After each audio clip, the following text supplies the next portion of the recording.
You probably won't believe me. I mean, why would you? Skinwalkers, shapeshifters, undead wolves lurking in the Appalachian wilderness. It sounds crazy, right? Yeah. Well, I used to think so too. But after what I went through, I'm not so sure about what's real anymore. You can decide for yourself. This all happened a few years back. I was out in the Appalachian Mountains, way off the beaten path.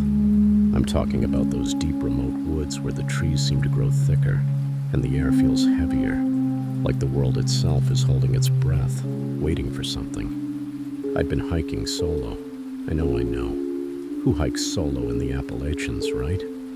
Yeah, well, I wasn't trying to get myself killed. Just wanted some peace, some time away from everything. Anyway, I'd been out there for about 3 days. Just me, my gear, and miles of untouched wilderness. No cell service, no people, just the hum of nature, the occasional rustle in the underbrush, and the whisper of the wind through the trees. It was peaceful, almost too peaceful, you know, like the kind of quiet that makes your ears ring. But then, things started getting strange. The first sign was the footprints. I was setting up camp for the night in this little clearing surrounded by thick forest on all sides. I'd found this spot that seemed untouched by human hands, like nobody had set foot there in decades. But as I started gathering some wood for a fire, I noticed something in the dirt. At first, I thought they were just animal tracks, big ones. Too big, though, you know what I mean? Like wolf prints, but larger, heavier, and spaced in a way that didn't make sense. Wolves don't walk like that, at least not the ones I've seen. Still, I tried to shake it off. It's the wilderness, right? Weird stuff happens.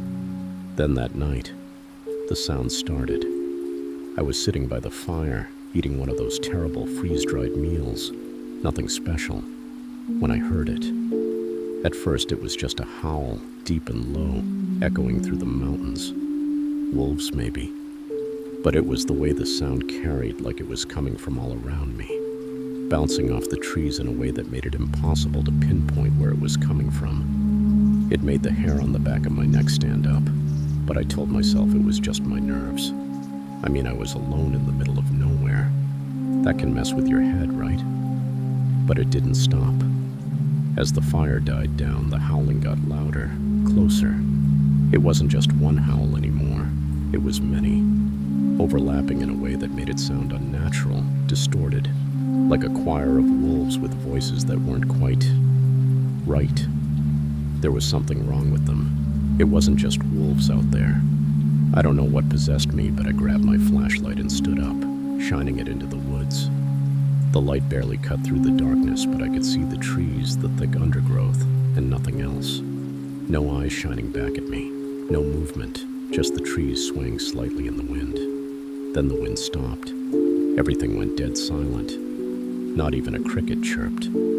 That's when I felt it, that heavy, oppressive feeling like something was watching me.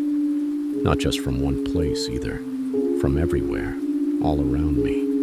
My instincts screamed at me to pack up, to get out of there, but I didn't. I just stood there, frozen like a deer caught in headlights. And that's when I saw it. A figure standing just at the edge of my camp, half hidden in the shadows. At first I thought it was a person, maybe another hiker or someone who'd gotten lost. But as my eyes adjusted to the dark, I realized something wasn't right. The figure was tall, too tall to be human. Its limbs were all wrong, too long, too thin. And its head was elongated, like a wolf's but distorted, like something wearing a wolf's face as a mask. My heart was pounding in my chest. I couldn't move, couldn't speak. I just stared at it, and it stared back, its eyes glowing faintly in the darkness. And then it changed, slowly, like it was shedding a skin. The thing's body contorted, bones cracking and shifting in ways that should be impossible. Its human-like form twisted into something more beastly, more feral, until it stood there on all fours. This grotesque, half-rotted wolf creature, its skin hanging loosely off its frame, patches of fur missing, and its mouth twisted into a snarl that sent a shiver down my spine. I don't know how long I stood there, frozen in place, but eventually my body kicked into gear, and I bolted. I ran like I've never run before, not caring where I was going. just wanting to put as much distance between me and that thing as possible. I could hear it behind me, crashing through the underbrush. But every time I glanced back, it wasn't just one creature anymore. There were more of them, moving through the trees, keeping pace with me, their glowing eyes cutting through the darkness. I don't know how far I ran, but eventually, I stumbled into another clearing. I was gasping for breath, my legs burning, but I didn't dare stop. The howls had started again, closer this time, circling me. I fumbled for my flashlight and shone it around, desperate for any sign of help, of escape, and then I saw her. At the edge of the clearing, standing just beyond the reach of my light, was a woman. At least she looked like a woman. She was tall, pale, with long black hair that hung down to her waist, and she was wearing this strange old-fashioned dress, like something out of the 1800s. But there was something off about her, something that didn't sit right. Her eyes, they were wrong. Too dark, too empty, like looking into a void. She didn't say anything, didn't move. She just watched me, her head tilted slightly to the side like she was studying me. I called out to her, desperate, begging for help, but she didn't respond. She just kept staring. And then slowly she smiled. It wasn't a friendly smile. It was the kind of smile that sends chills down your spine. The kind of smile that tells you you're not getting out of this. And then she started to change. Just like the creatures before, her body twisted and contorted, her bones snapping and shifting as she dropped to all fours, her pale skin darkening and stretching, fur sprouting from her flesh as her face elongated into that same grotesque wolf-like snout. I was trapped. There was nowhere to run. The last thing I remember before everything went black was her, them, lunging at me. Their glowing eyes the last thing I saw before the darkness swallowed me whole. When I woke up, it was daylight. I was lying in the middle of the clearing, my gear scattered around me, but everything was different. The air felt lighter, the forest was alive with the sound of birds and insects, and there was no sign of those creatures. No tracks, no blood, nothing. It was like it had never happened, but it did. I know it did. It started about 2 years ago. I used to work in deep-sea operations. You know, those guys who go out in submarines working on underwater cables that stretch across the ocean floor, keeping the internet running, making sure all the data flows smooth between countries, all the stuff people rely on every day, but never think about. I was part of a team sent out to repair one of those cables. Just a routine job, or so we thought.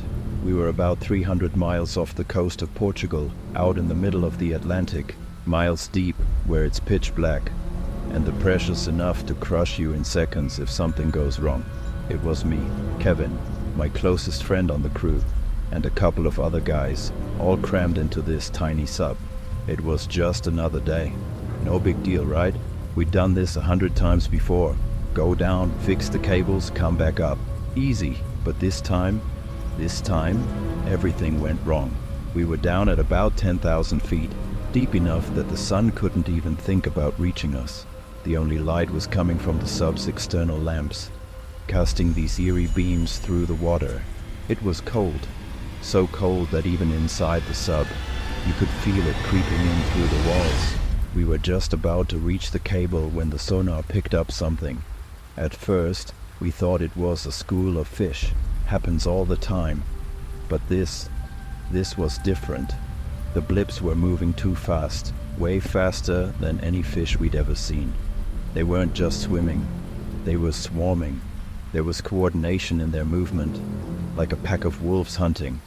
Kevin, sitting next to me at the controls, frowned and muttered something about it being a glitch. Probably just interference, he said. Magnetic fields down here mess with the equipment. I wasn't so sure. I don't know what it was, but something about that swarm gave me the creeps. It didn't feel right. There was this tension in the air, like the pressure outside wasn't just from the ocean, but something else. Something watching us. Then the static started. It wasn't the usual kind of interference you'd expect from being deep underwater. No, this was different. This was like whispering. Low, eerie, like a voice just on the edge of hearing. I glanced at Kevin, but he didn't seem to notice. He was focused on the controls, trying to keep us on course. I asked him if he heard it, but he just shook his head, said I was imagining things. But I wasn't imagining it. That whispering sound grew louder, more distinct, until it was almost like a soft melody, a hum in the static. And it wasn't just in the comms anymore. It felt like it was inside my head. Suddenly the sonar went wild. The blips, whatever they were moving fast, closing in on us from all sides. Kevin cursed under his breath, trying to steer us away. But it was too late. The lights outside flickered, and that's when I saw them. At first, they looked like women, long hair floating in the water, moving gracefully through the dark. They had these slender, almost elegant shapes, like dancers beneath the waves, but something about them was off. Their movements were too smooth, too perfect. It wasn't natural. Then they got closer, and I realized those weren't women. Their skin, it shimmered, not like human skin but like scales, slick and iridescent. Their eyes, oh God, their eyes, glowed this sickly blue, bright enough to cut through the water like headlights. They were staring right at us, unblinking, as they swam around the sub. Kevin saw them too, finally. "What the hell are those?" he whispered, his voice shaking. I didn't answer. I couldn't. One of them, she swam up, close to the window, her face almost pressed against the glass. And that's when I saw the teeth, long, sharp, jagged things, more like a shark's mouth than anything human. She grinned at me, her lips curling back to reveal rows of those teeth, and her eyes, they were hungry. We tried to back the sub away, tried to reverse, but those things were fast, too fast. They darted through the water, circling us, grinning, showing their teeth, and then they started singing. I know how it sounds. You're thinking I'm crazy, right? But I swear to you, it was real. This haunting, high-pitched melody like nothing I'd ever heard before. It wasn't just a sound, it was inside me. I could feel it pulling at me, calling to me, and it wasn't just me. Kevin too. He was staring blankly at the window, his eyes glazed over, like he was in a trance. I yelled at him, shook him, but he didn't even blink. He just kept staring, that song filling his head. Then slowly, so slowly, it was like he wasn't even in control of his own body. He reached for the hatch. That's right, the hatch. He was trying to open the damn thing, hundreds of feet under the ocean, with these things circling us, and he was going to let them in. I screamed at him, pulled him back, but he was gone, lost in that song. There was nothing I could do. I had to knock him out. I didn't have a choice. I punched him as hard as I could, and he dropped to the floor, unconscious. It was the only way to save him. When I looked back at the window, they were still there, grinning, watching, and then I saw it. One of them, the one who had been closest, pressed her hand against the glass, but it wasn't a hand anymore. It had shifted, morphed into this long, bony claw, the fingers stretching out like talons. She scratched at the glass, slowly, like she was toying with us, knowing we were trapped. I thought that was it. I thought they were going to break through, rip us apart, but just as suddenly as they appeared, they were gone. The singing stopped. The creatures swam away, vanishing into the dark like they were never there. Silence. The only sound was the hum of the sub and my own panicked breathing. I don't know how long we sat there in shock. When Kevin finally woke up, he had no memory of what happened, no memory of the creatures, the song, nothing. He didn't believe me when I told him, said it must have been some kind of deep-sea hallucination, pressure sickness, something like that, but I know what I saw, and it wasn't a hallucination. The next day, when we reviewed the footage from the external cameras, I saw them again. It wasn't much, just a glimpse, a flicker of movement before they disappeared. But it was enough. Enough to prove I wasn't crazy. We never spoke about it again. The company brushed it off, said it was nothing, just some unexplained phenomenon. They didn't want the footage getting out. Too many questions, too many secrets. But I kept a copy. I kept it because people need to know. The truth is out there, and it's waiting for anyone brave or stupid enough to look for it. After that mission I quit. I haven't been near the ocean since. I can't. I won't. Because I know what's out there, lurking in the depths. They're real, and they're hunting. I'm not sure how much I should say, and the footage you just saw is already putting me at risk. A year ago, I was part of an expedition deep in the Mongolian steppe. It's a place that feels forgotten. There's a sense of isolation there, like time stopped, and the rest of the world just moved on without it. We were there for research, cataloging ancient burial mounds, trying to understand more about the nomadic cultures that had lived and died there centuries ago. Pretty standard on the surface, but things went sideways real quick. We'd been working for weeks.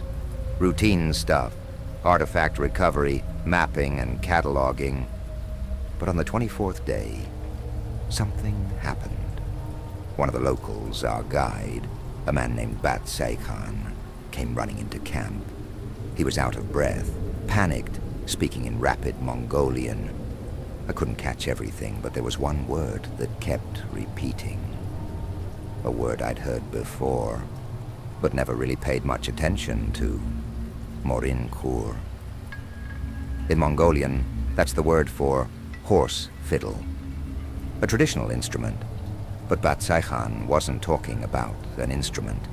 He was talking about something else. We followed him. I didn't know what to expect, but the fear in his eyes, hell, you could feel it. It was contagious. So, we ran. Through the endless plains, the wind biting at our skin, until we came to this small, hidden valley, a place I'd swear wasn't on any map. It was like the earth had swallowed us up and dropped us into a place that hadn't been touched by human hands in thousands of years. And then we saw it. I took out my phone and took the footage you all saw. At first it looked like a body, a human body sprawled out in the dirt. But as we got closer, something was off, horribly off. The legs, they weren't human. They were hooved. The torso, yes, that was a woman's. But from the waist down, it was like a horse, but not a centaur, no. It wasn't majestic or mythical. It was grotesque, like two beings had been stitched together, unnaturally, painfully. She was dead, fresh, still warm. But her body, it didn't belong in this world. It was like someone, or something, had tried to create a hybrid, a human-horse abomination, and failed. The stench of death mixed with the sickly scent of something far older, more primal. And I remember, in that moment, thinking, this isn't right, this isn't possible. But there she was, half buried in the dirt, as if the earth itself had rejected her existence. None of us knew what to say. We just stood there, frozen. But Khan, he started praying. That's when I noticed something else. There were tracks, leading away from the body. Hoof prints, but they weren't just horse tracks. They had a strange, almost human-like quality to them. Too thin, too deliberate. And there were more of them, not just one creature. We debated what to do next. The team was divided. Some wanted to leave, pretend we never saw it. Others wanted to study the body, take samples, document the impossible. But something deep inside me, a voice I didn't recognize, kept screaming, "Get out, now." But we didn't. Of course we didn't. Curiosity, right? It's what drives people like us. We set up a perimeter around the body, began examining it, trying to figure out what in God's name we were looking at. That's when we heard it. A sound. It came from the hills around us. A low, almost guttural noise, like a growl mixed with the unmistakable neigh of a horse. But it wasn't just one. It was a chorus, echoing, coming closer. The sun was setting and the valley was growing darker by the second. That's when I saw them, shadows, moving at the edges of our camp. Large, too large to be human. Too fast, too wrong. And then they stepped into the fading light. They were like her, like the corpse, but alive, breathing, watching us. Half human, half horse, but not in the way you're thinking. These things, they were more beast than human. Their eyes, God, their eyes, they had this dead, hollow look to them, like they were ancient, from a time before time, and we were intruding on their domain. One of the creatures stepped forward. Its upper body was that of a man, but its face, it was twisted, as if it had been human once but had forgotten how. Its lower half was unmistakably equine, but it moved with a predatory grace that chilled me to the bone. It didn't speak, not in any language we could understand, but it made sounds, low, guttural noises, like it was trying to communicate, trying to warn us, maybe. I don't know, but what I do know is that it wanted us gone. The team was in a panic. I could see it on their faces, the fear, the disbelief. But before we could do anything, one of them, Harrison, our lead researcher, he made a fatal mistake. He reached for his camera. He wanted to document the creatures further. I guess the footage I got wasn't enough for him. The moment he raised the camera, the air changed. The creatures, their growls turned into something else. A shriek, an ear-splitting, unnatural cry, and then they charged. Harrison didn't stand a chance. One of the creatures, a massive one, knocked him to the ground. And in the chaos that followed, all I could see was blood everywhere. The rest of us ran. We ran as fast as we could, stumbling through the valley, not looking back, just praying we'd make it out alive. But the creatures, they didn't follow. Not far, anyway. They chased us to the edge of the valley, then stopped, watching, almost as if they were guarding something or protecting their territory. When we finally made it back to camp, most of the team was in shock. Harrison was dead. His body, we couldn't go back for it. None of us were willing to return to that place. We packed up that night, left everything behind.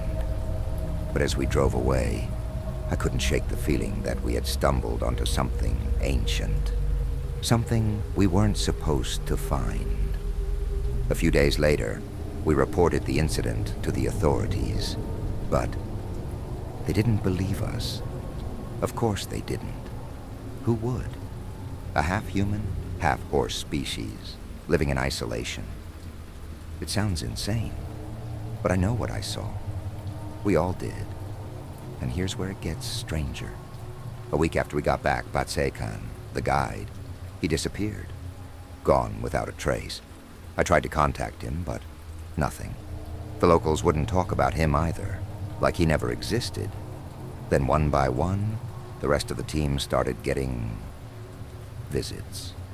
Strange men, government types, asking questions, wanting to know what we saw. They took our notes, our footage, what little we had. Told us it was for national security. I haven't seen or heard from most of my team since. And now I live with this knowledge. That out there, in the remote corners of the earth, there are things, creatures, that aren't supposed to exist. And whoever, or whatever, is behind them, they don't want the world to know. I've said too much already. I shouldn't have. I think they're watching. I don't know how much longer I have before they come for me, too. But if you're listening, if anyone's listening, be careful where you go. There are places on this planet that humans were never meant to find. And some secrets are buried for a reason. Beneath your feet lies a hidden network, spanning the globe, older than any known civilization. It's called Agartha, an underground world of cities and tunnels that governments have kept secret for decades.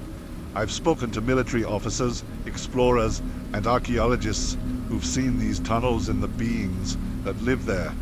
Non-human entities that have been watching us for centuries. Here's the thing.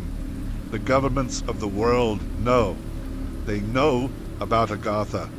They've been keeping it hidden for decades, maybe even longer. And I've spoken to people, high-ranking officials, former military officers, explorers who have gone missing and come back, who swear that what's down there, what they've seen, would destroy everything we think we know about human history, about civilization, and about what's really controlling the world. You think you're safe on the surface, don't you? Walking through your daily life, never questioning what lies just beneath the ground you're standing on. But that's the illusion. The real power isn't up here, it's down there. The Agartha network stretches beneath every continent, connecting vast hidden cities that are older than any civilization we've uncovered on the surface. And the beings who live there, they've been watching us for centuries. Let me tell you how I first stumbled onto this. It started as a side project. I was working on a piece about unexplained disappearances in remote areas, people going missing in national parks, mountains, deserts, places where no trace of them was ever found. It was one of those topics that had always intrigued me. But the more I dug, the more I started to notice a pattern. Every once in a while, buried in official reports or testimonies, there'd be a reference to something under the ground. Strange tunnels that rescue teams would come across but were never mentioned in the official documents. Some of the rescue teams would get close, and then nothing. It was like they vanished too. I started asking questions. I reached out to a couple of contacts I had, people in the government, the military, folks who had worked in classified areas, and that's when I started hearing the name Agartha. At first, it was just whispers, little bits of information that didn't make sense. But then I found someone, an old army colonel who had been involved in exploratory missions in Antarctica back in the 1950s. This was back when the US and other governments were sending teams out to the most remote, inhospitable places on Earth, officially looking for new resources. But unofficially, they were looking for something else. This colonel told me about a mission he was part of, deep in the Arctic. His team was searching for an unexplored cave system that had been spotted from the air.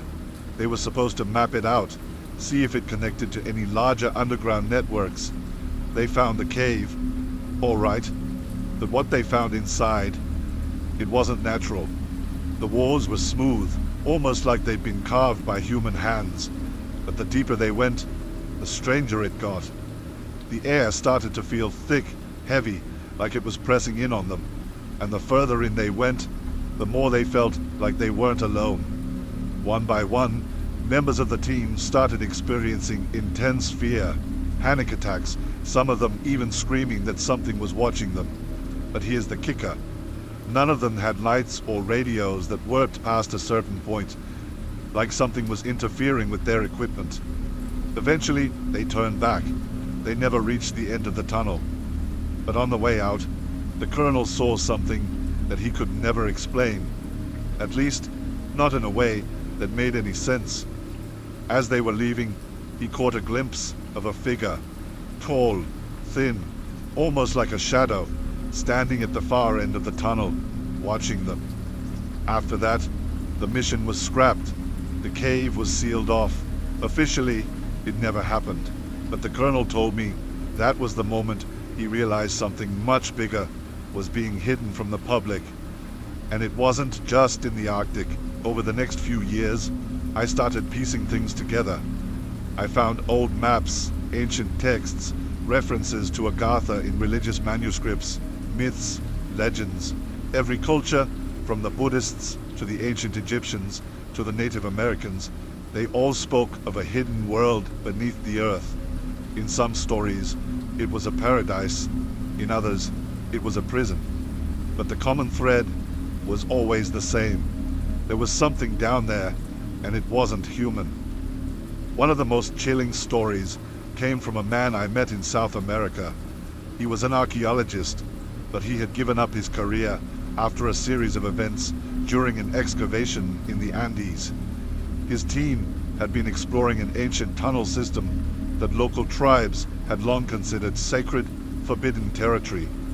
They were looking for artifacts, signs of pre-Columbian civilizations. What they found instead was something that didn't fit into any historical narrative. As they went deeper, they started noticing strange carvings on the walls, symbols that no one could recognize, not even the local guides. The further in they went, the more elaborate the carvings became, depicting tall humanoid figures surrounded by strange geometric shapes. At first, the team thought they had stumbled onto some forgotten religious site, but then they heard something. It started as a low hum, almost like the sound of machinery, but it was deeper, more organic.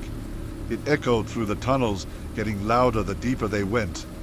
Eventually, they came to a massive chamber, and that's when they saw it.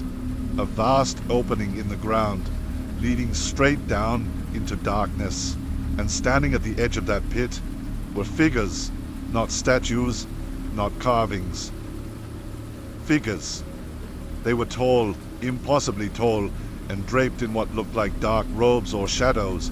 He couldn't tell, but what he remembered most vividly were their eyes. Not like human eyes, but glowing pale lights that pierced through the darkness. And in that moment, he said he felt something inside his mind. Like they were communicating not with words, but with thoughts, and the message was clear. Leave, now. His team did. They ran, and when they got back to the surface, the entrance to the tunnel had collapsed behind them. He believes the collapse wasn't natural. It was intentional. Something didn't want them to return. He never went back, and the site has since been closed off to the public under the guise of an environmental hazard. Here's the part that should scare you the most. It's not just a passive network, it's active. There are people on the surface, governments, elites, secret societies, who know about Agartha and are in contact with whatever's down there. They've been trading technology, knowledge, even power in exchange for keeping Agartha's existence hidden. The tunnels are sealed, the entrances are disguised or destroyed, and anyone who gets too close either vanishes or is bought off. But here's what no one wants to admit. Agartha isn't just hiding, it's waiting. And if you listen closely enough, if you pay attention to the strange disappearances, the unexplained phenomena, the whispers of people seeing strange things underground, you'll start to realize something. The world below is starting to wake up. And when it does, I don't think there's anything we can do to stop it. I was on one of my usual expeditions a couple of years back, traveling through a remote part of South Asia. I'd been in this small, unassuming village at the base of a mountain range. Nothing special at first, just another stop in a long line of remote locations I'd visited over the years. I'd been through towns like this a dozen times. You get supplies, chat with the locals, and move on. But on this trip, things were different. A local man approached me, older, kind of ragged looking. His English was broken, but he made it clear. For $200, he'd show me something that no one else had ever seen. Now, usually, I don't bite on stuff like that. Too many times it's a tourist scam. But something about the way he said it, the look in his eyes, I don't know. Maybe I was just too curious for my own good. So I agreed. We met early the next morning at the edge of the village, and he led me into the jungle. It wasn't long before we arrived at this massive rock face. Just a mountain wall. at least to the naked eye. But the old man knew better. He went straight to a crack in the rock and did something. Pulled a lever, twisted a piece of stone. I couldn't quite see, and then this giant slab of rock slid open. I couldn't believe it. The entrance was completely hidden, almost as if the mountain itself had swallowed it whole. The old man motioned for me to follow him inside, and the moment I stepped into that cave, I knew this was something different. The air was thick, damp, and freezing, like the cave hadn't been touched by the outside world in 1,000 years. We walked for a long time, deep into the earth. The walls of the cave were smooth, too smooth to be natural, like they'd been carved by hand. But not by any hands I recognized. The walls were etched with strange, swirling patterns. Symbols, maybe. I didn't recognize any of it, and I've studied enough ancient cultures to know when I'm looking at something not of this world. As we descended deeper into the cave, that strange feeling in my gut grew stronger. You know that sense you get when you're being watched? It was like that, but multiplied. I couldn't shake it, and it wasn't just nerves. There was something in this place, something that felt alive. The further we went, the more I felt like I wasn't alone, like we weren't alone. The tunnel eventually opened up into this massive underground chamber, and that's when I saw it, the city. It was an entire underground city, miles beneath the mountain. I'm talking towering stone buildings, intricate bridges, walkways, everything. But it was different. The architecture was unlike anything I'd seen on Earth. The structures were built from smooth, almost metallic stone, carved with the same swirling symbols I'd seen in the tunnel. It was beautiful, but in the most eerie, unsettling way. And the thing is, the city wasn't empty. Standing there, in the dim light that seemed to emanate from the walls themselves, I saw them. At first I thought they were statues, figures standing on the rooftops, along the streets. But they weren't statues. They were alive, moving, watching. They weren't human, not entirely. Their forms were humanoid, but their limbs were elongated, too long for their bodies. Their skin, if you could call it that, was pale, almost translucent, and their eyes were large, too large, taking up most of their faces. They had an unsettling stillness about them, like they didn't move unless they needed to. And even then, their movements were slow, deliberate, as if they existed in a different rhythm of time. I turned to the old man, my heart racing, and whispered, "Who are they?" He just shook his head, his voice barely a whisper. "Not human, not like us. They're before." Before? Before what? But I didn't have time to ask, because suddenly the figures began to move, all at once, their heads turning to look in our direction. It was like they'd sensed us, but they didn't approach. They just watched. Their eyes were dark, bottomless, and the longer I stared into them, the more I felt this overwhelming urge to turn around and run. But I couldn't. I was frozen, caught between fear and fascination. As we moved further into the city, I started to notice other things.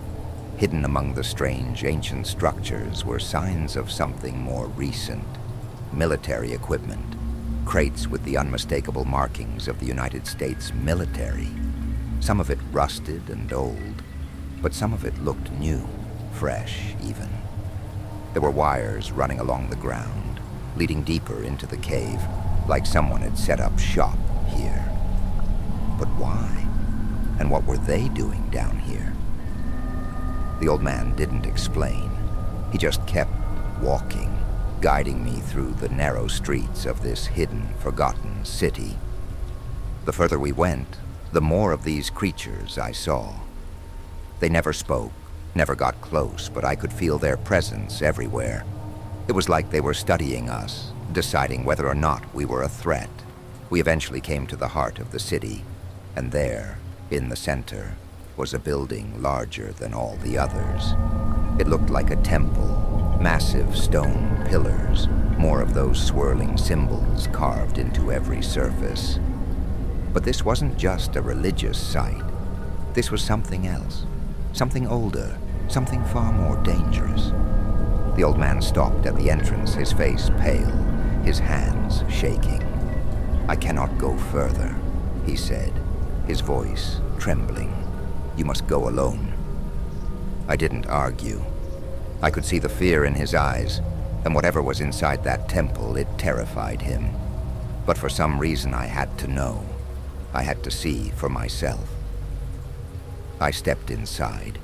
The air was colder here, so cold it hurt to breathe. The walls were covered in more of those symbols, but this time they were glowing, pulsing with a faint blue light.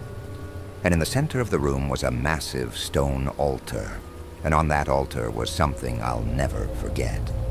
It was a creature, much larger than the others I'd seen.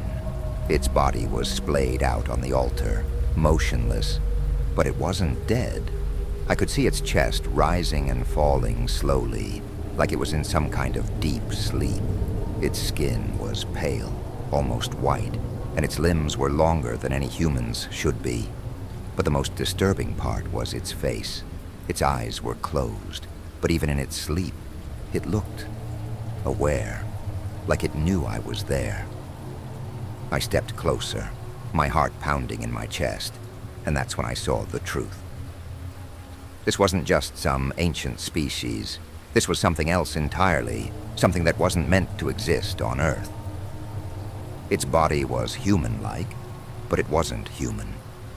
It was a hybrid, a combination of human and something otherworldly. I didn't know what to think, didn't know how to process what I was seeing. But it wasn't just the creature that unsettled me. It was the fact that the US military had clearly been here. They had equipment. They had been studying these beings. But why and what did they know? Before I could take another step, the creature on the altar stirred. Its eyes snapped open, two dark, bottomless pits of nothingness, and I felt a wave of pure terror wash over me. I turned and ran, faster than I've ever run in my life. I didn't look back. I couldn't. I burst out of the temple and found the old man waiting for me at the entrance. He didn't say a word. He just nodded and motioned for me to follow him. We retraced our steps through the city, through the tunnel, and back out into the jungle. I don't know how long we were down there, hours, maybe days. Time didn't seem to work the same way in that place, but when we emerged back into the sunlight, it felt like I had left another world behind. A world that wasn't meant for humans. The old man didn't explain anything. He didn't need to. I knew that whatever I had seen in that cave, whatever that hybrid creature was, it wasn't something that the world was ready to know about. I tried to go back, 2 years later. I needed to know more, to understand what I had seen. But when I returned to the village, the old man was gone. I asked around, but no one knew who I was talking about. It was like he had never existed. And when I went to the spot where the hidden door had been, there was nothing, just solid rock. The cave, the city, the creatures. It was like they had never existed. I spent hours searching that day, running my hands over the rock, trying to find the crack the old man had used to open the entrance, but it was gone. Vanished. I even thought I might have been in the wrong place, but I knew this mountain. I had marked it, memorized every inch. It was the same spot. But the entrance? The cave? Completely gone, like it had never been there. That's when it hit me. Whatever I had seen, whatever that place was, it wasn't meant to be found. It was like the earth itself had swallowed it back up, hiding it from the world once again. The city, the creatures, The strange connection to the U.S. military, it had all been erased. I couldn't stop thinking about the equipment I'd seen down there. How long had the military been there? How much had they studied those creatures? What had they discovered? And more importantly, why had they left? Had they uncovered something so terrifying that they had no choice but to abandon the site and let it disappear? Or had they been forced out by something even worse? The more I thought about it, the less I understood. And as much as I wanted answers, the truth was, I wasn't sure I was ready for them. I mean, how do you explain something like this? How do you make sense of a hidden society of non-human hybrids living in an underground city, protected by the mountain itself, and watched over, at some point, by the U.S. military? It was impossible. And yet I had seen it with my own eyes. That was 2 years ago. I haven't been back since, and honestly, I don't think I ever will. Some things aren't meant to be found, aren't meant to be understood. They exist beyond our comprehension, in the dark spaces of the world where logic and reason don't apply. I still think about the creatures sometimes, especially the one on the altar. I wonder if it's still down there, sleeping beneath the mountain, waiting for something. I wonder if those glowing-eyed hybrids are still watching, still waiting for the world to stumble upon them again. And I wonder if the military, whoever they were, will ever return. But every time I think about going back, I remember the feeling I had when I looked into that creature's eyes. That feeling of absolute terror, of knowing that I had seen something I was never meant to see. So I stay away. I don't tell people about it. Most wouldn't believe me anyway. But you're hearing this now. Maybe you'll believe me, maybe you won't. But I know one thing for sure. Whatever is hiding beneath that mountain is still out there. And sometimes I wonder if it's watching me, just like it was watching me then. I'll never know for sure. And maybe it's better that way. You know the White House, right? But what you don't know is that it stretches downward 100 kilometers below the surface of the Earth. And it's not just offices, no. What I'm about to tell you isn't in any history book, and you won't find it on any map. Every floor, it's more twisted than the last. There are hundreds of them, all serving a different purpose. The White House you see is just the tip of the iceberg, the face they show to the world. But beneath it lies something else entirely. The first level they let you in on is called the archive. Sounds harmless, right? But trust me, it's anything but. You get to this floor, and you're surrounded by miles of hallways, each filled with file cabinets, more storage than you could imagine, and it's all classified. The public doesn't know the half of it. Hell, not even the president knows it all. It's where they keep every document they don't want anyone to ever see. JFK, he knew too much about what lay below. That's why he's dead. Roswell, it's all there. But what's worse, they've got blueprints for things that make no sense. Devices, weapons, technologies that could reshape the world overnight, but they never will. They store it all there, away from prying eyes. Even black ops teams who've gone missing, missions we've never heard of, from wars that don't officially exist, all those disappearances, they're on file deep down in those vaults. But that's just the start. A little deeper, about 20 floors down, things get strange. There's a place called Division Theta. It's a research lab, but not for the kinds of things you're imagining. This is where they experiment with the human mind. They perfected mind control down there decades ago. Ever notice how some politicians, celebrities, or world leaders just change overnight? One day they're one person, and the next, it's like they've been flipped. That's Division Theta's handiwork. They've got rooms full of equipment that taps into the brain's synapses, controls memories, implants thoughts. People go in and come out different, sometimes without even knowing it. And the worst part, it's not just hypnosis or subliminal messaging. They found ways to rewrite parole. People from the inside out. Change who they are. There are senators and CEOs walking around right now who aren't even the same people they used to be. And the scary part, they don't even know it. Now, things get really dark around floor 42. Containment, they call it. This is the level where they keep the things that aren't supposed to exist. Creatures, beings, entities from history, mythology, hell, from other dimensions maybe. This floor is like a nightmare come to life. They've got cells, massive, reinforced, some made of materials that don't even exist in the public domain. Each one holds something ancient, something dangerous, something that can't be killed. There's this one cell, far in the back, where they've got what looks like a man, but the eyes, they're all wrong. Cold, empty, and he hasn't aged.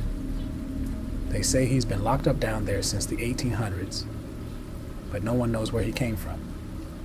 Some say he's a time traveler, others think he's something far worse. And then there's the shadow. That's what they call it, a dark, shapeless form that moves, almost like it's alive.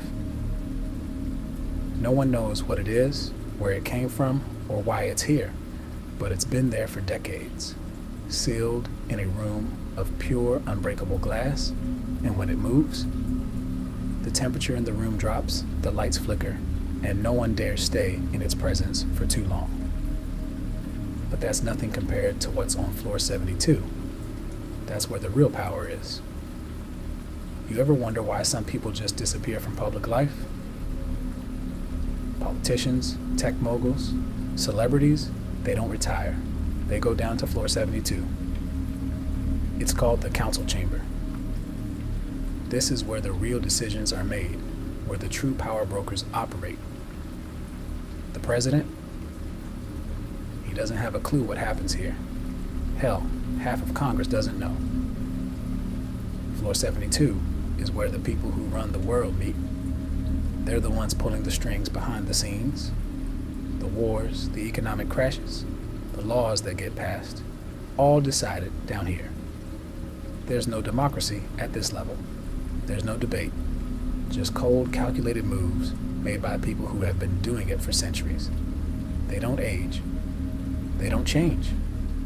Some of them, I swear, are older than you'd believe. They use tech that the public can't even dream of. Life extension, biological enhancements. Some even say they've cloned themselves to continue their work beyond one lifetime. But it's not just technology. There are rituals down there too. Rituals that bind them together, make sure they stay in power. I don't know exactly what they do, but I've heard whispers. Blood rites, sacrifices, things you wouldn't want to imagine. And the deeper you go, the darker it gets. Now, floor 100, that's a different beast entirely.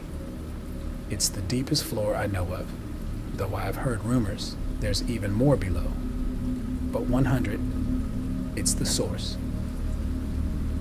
That's what they call it.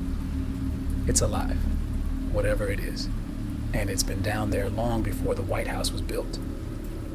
Some say it's not from this world, that it came from deep space, or maybe even another dimension. Others think it's something ancient, something that's been on Earth since the beginning of time. No one's ever seen it, not directly anyway. The closest anyone's gotten are these massive reinforced doors with symbols etched into them. Symbols that don't match any known language.